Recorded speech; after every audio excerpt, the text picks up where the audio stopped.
All right, welcome back to your video lectures on Chapter 3, looking at Persia and Greece, continuing on with the Greek city-states. Now, the city-states, another vocabulary word for that is called the polis. Uh, Basically means the same thing, and this is where we see places like Indianapolis and Minneapolis, Annapolis. Those are the suffix, of polis simply means city. Or so city of Indiana is Indianapolis. The city of Minnesota is Minneapolis, stuff like that. All right, so the Greek city-states, they are a classical empire or classical civilization, right? So you see the dates there.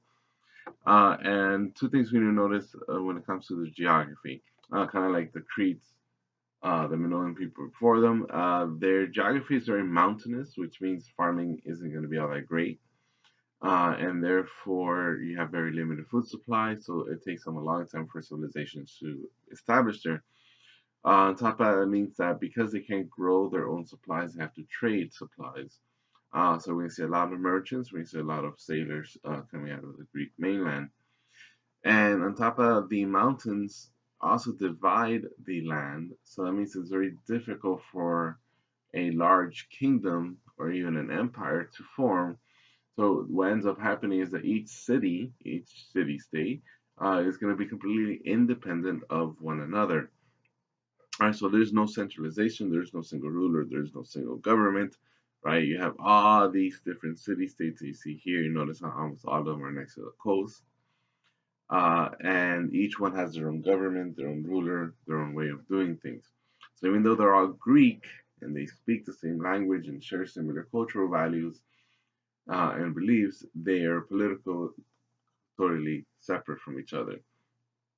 I visited some of those picturesque images of the Greek coastline. So they had different types of governments. So some are ruled by wealthy, which is called the oligarchy. A king rules in a monarchy, an aristocracy ruled by nobles, and then democracy is ruled by the citizens. So different city states have these different governments over different periods of time, and sometimes they change from one government to the next, depending on what's happening in their city. These city states often they would fight each other like all the time, because as you can imagine, resources are scarce, and therefore you go to war against your neighbor in hopes of acquiring supplies. But if they weren't fighting, they would trade with each other quite frequently. So there's also an exchange of ideas and beliefs and values and stuff like that between the different Greek city states. Now, pretty much all Greek city states were very patriarchal. So that means women had unequal rights and unequal status and had very limited social role outside the home.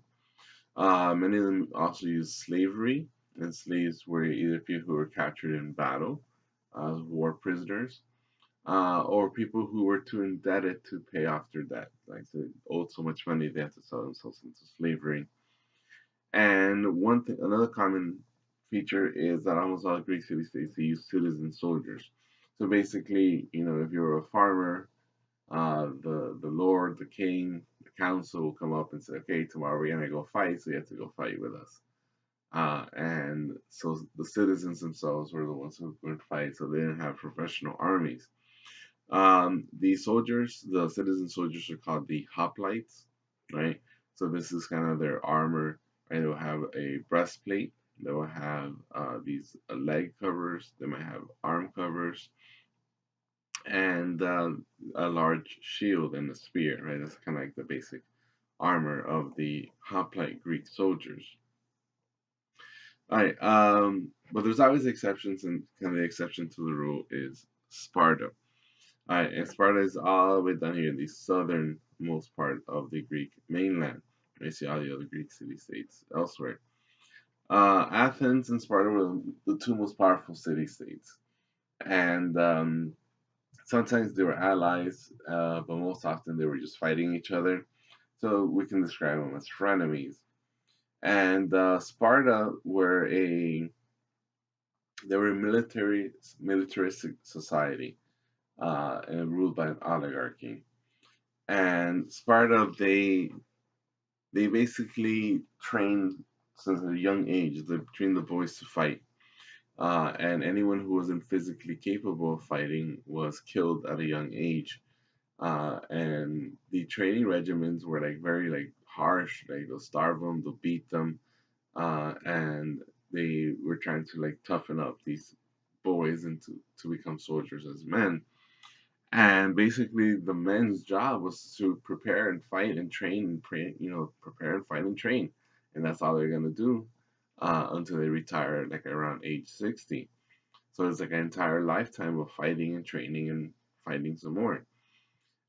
Which means that the women who stayed at home had way more authority than in other Greek city states because the Spartan men were constantly outside the home. They were doing their training and fighting things.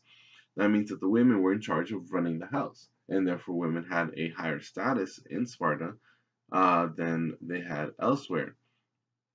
Right? So they had authority. They were respected. They had more social rights.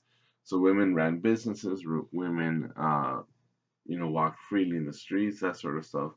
Those are the type of freedoms that other Greek women probably would not have had. Um, And the other thing we didn't mention is right. So if these Spartan guys are spending their whole time fighting and training to fight, then how are they eating? Well, they have slaves, and those slaves are called the helots. And basically, they'll invade other city states, take their people, enslave them, and say, okay, now you're gonna be farmers for us. And these helots, like they're treated, they're slaves, so they're treated horribly. And so you see like them being abused here. And so that's kind of like the way they were able to run things, the Spartans, right? By using lots and lots and lots of slaves to produce everything that the society needed, allowing the men to focus on one thing, which is training and fighting and combat. There's a famous story about women in the Spartan women, and as we see it here in this painting. The story goes that Spartan women were expected to instill the values into their sons, the values of Spartan society. So the Spartan women, the mothers, would tell their sons, like, here's your shield, here's your sword, here's your spear. You're going to go out to battle, you're going to prove to be your man. And the famous phrase is either come back with your shield or come back on your shield. Uh, and this indicates, either you come back as a brave soldier who fought, or you come back as a dead soldier who fought. But you have to fight regardless. All right, so here you see a Spartan mother saying goodbye to her son. All right, the other city-state worth mentioning is, of course, Athens. And many times when we think of the Greeks, we're thinking about the Athenians. The Athenians, they changed a lot of their governments, but eventually they end up with a democracy. And a democracy means that the people, the citizens hold the power. Of course, these are the first people to have democracies. So they kind of invented the idea, but who was a citizen was very, very limited. So it was only men, and it was only land-owning men. So women were not allowed to own were not citizens. If you were poor, you were not a citizen. If you were a slave, obviously you're not a citizen. So only a very small percentage of the population were actually citizens. So they controlled, everything else in the government. They also had a lot of slavery, most of it coming from indebted slavery. And these slaves were, of course, absolutely treated horribly. Now, some people did try to change things. One of the main leaders of the Athenians is this guy's name is Pericles. He was a political leader. And under his time as kind of like the leader of the Greeks, of the Athenians, I should say, we have the golden age, meaning that Athenians had the greatest amount of trade and economic boom, and their culture spread to large parts of the world. Now, women were completely oppressed. They couldn't own property, they weren't educated. They couldn't be out in public without a male guardian. They had to be veiled, covered up, right? Like so, barely any parts of their body or their skin can be shown. And in fact, the Athenians actually believed that women were intellectually inferior to men, that women be um, could not, be an intellectual equal to a man.